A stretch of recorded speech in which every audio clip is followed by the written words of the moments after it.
Welcome, Mrs. Racer, to our parent-teacher conference. First of all, I just want to say how great Jack Racer is and what a great example he is in our classroom of working hard. He's always on task and helping the other kids stay on task, and I also really love how he's willing to help wherever and in whatever ways I need him to. I am very grateful to have him in my class. He is also a great friend to everyone and works well with others, whether it's a partner or a group or participating in class. He's really great about that. And one thing that I just have noticed is how much he loves writing, and he gets so excited when we start to write, and it's really cute. Okay, so throughout the term, I have given Jack some reading, writing, and spelling assessments.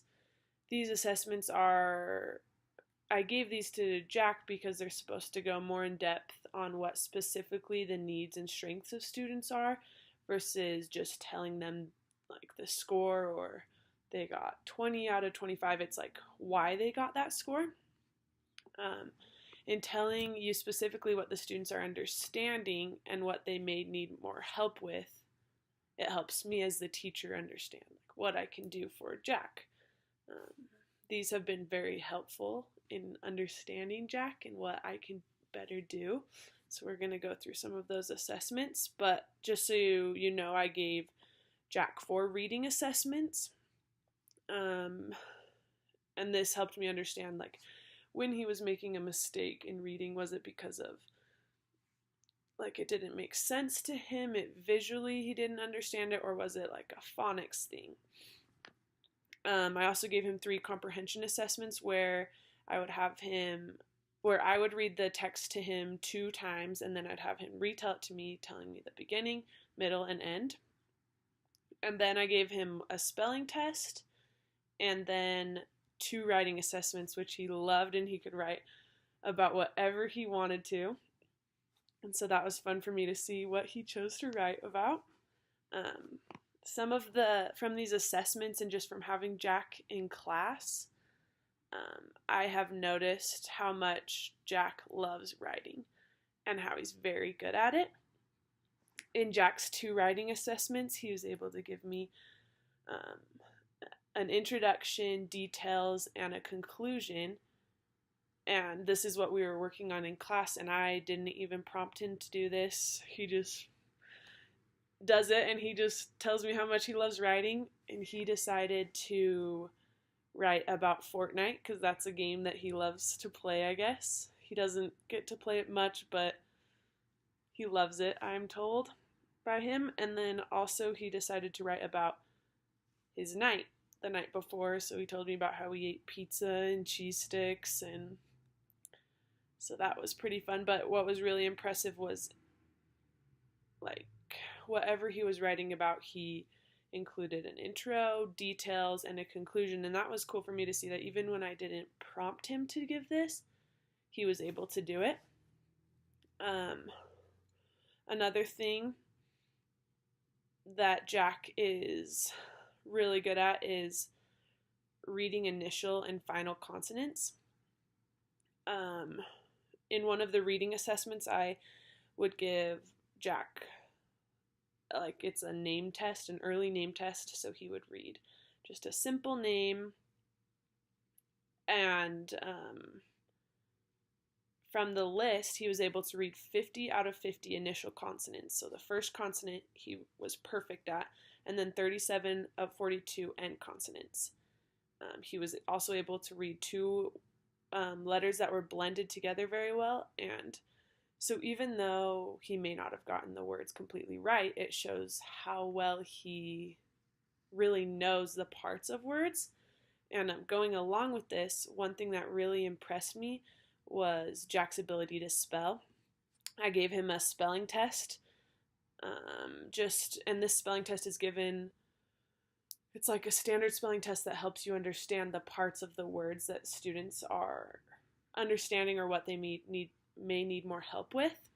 And from the spelling test, Jack got 12 out of 20 correct.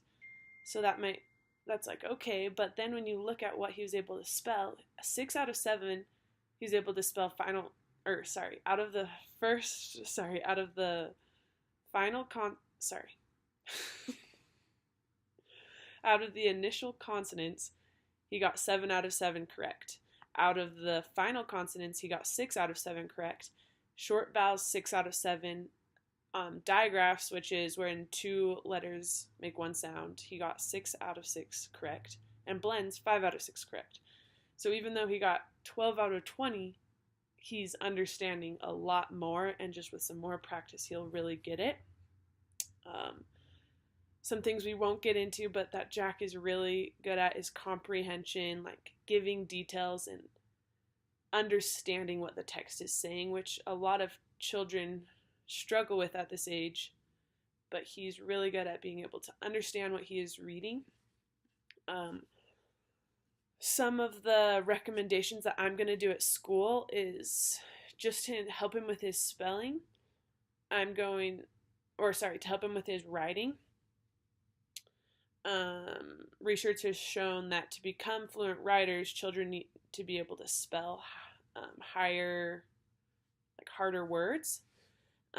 And so I'm going to continue to challenge him in his writing by teaching him new words and then having him write those new words in his notebook or in his sentences that we're writing. At home, something that will really help him is just continue to encourage him to write, and maybe you could buy him a journal and just have him write about his day or what he learned at school, and just make it enjoyable. Not like an assignment, but just like if he wants to write, have him write.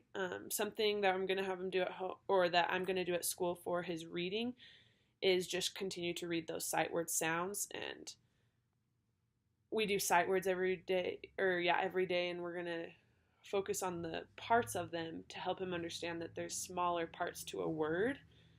And I think just something that you could do at home is just continue to read to him and have him read to you, and just make it fun and encourage him. And the more he can practice, the better he will get.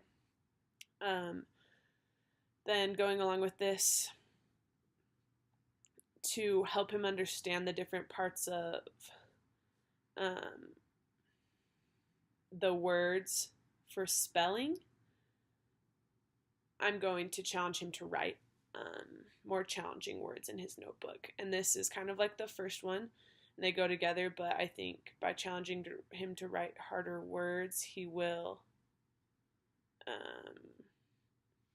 be able to, his writing will increase and his spelling will increase. And it's like that research that I shared with you, that when children are able to write and spell higher frequent words, then they're able to write them.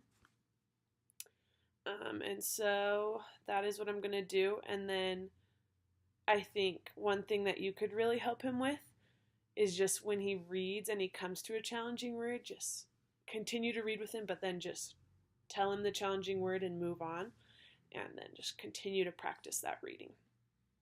Some of the areas that I could see would really help Jack, and he's doing great at reading and writing, and now just like speeding it up. I wouldn't want to do this if he wasn't comprehending, but he's showing that he is comprehending, and so I want to see if we can speed him up in his reading and writing. And I think he gets caught up and he doesn't want to make a mistake, and so just like showing him it's okay to make a mistake, and like that's how we learn and how we get better. And so just having him read and write a little faster. And at school, I'm going to just emphasize this and introduce him to different types of genres, and like get his interest in reading, and then having him write about them, and just to get more practice. Something at home that I think will really help is just being an example for him and like reading to him, and when you make a mistake, just like say oops and move on, and just show like it's okay. And just I think like when we read and write to him, or when we read and have him read, just encourage him to like just read fast, and it's okay to make a mistake, but make sure there's still meaning there. And if we start to lose meaning, then like slow it down and because we don't want to lose meaning. Something else I want to work on with Jack is when he's comprehending, he's really good at picking out details, but then just getting the order of stories. When we did our retelling assessment, he was able to tell me everything, or not tell me everything, but tell me a lot of good details. But then when he would try and tell me the beginning from the end, he couldn't really tell a difference. So one thing I'm going to do at school is use interactive read alouds to engage him in the story throughout the whole story. So at the beginning, talk about the beginning, in the middle, talk about the middle, and engage him in that. At home, I thought something that you could do that would be really easy is just talk about your day and like, first we're going to do this, then we're going to do this, and help him understand time better and understand the beginning from the end. But overall, Jack is just doing awesome, and I'm so grateful that I have him in my class. Like I said, he is such a great example for the other students, and he's so positive and works so hard. And even when we were doing all of these assessments, he was so eager to learn and get better and share.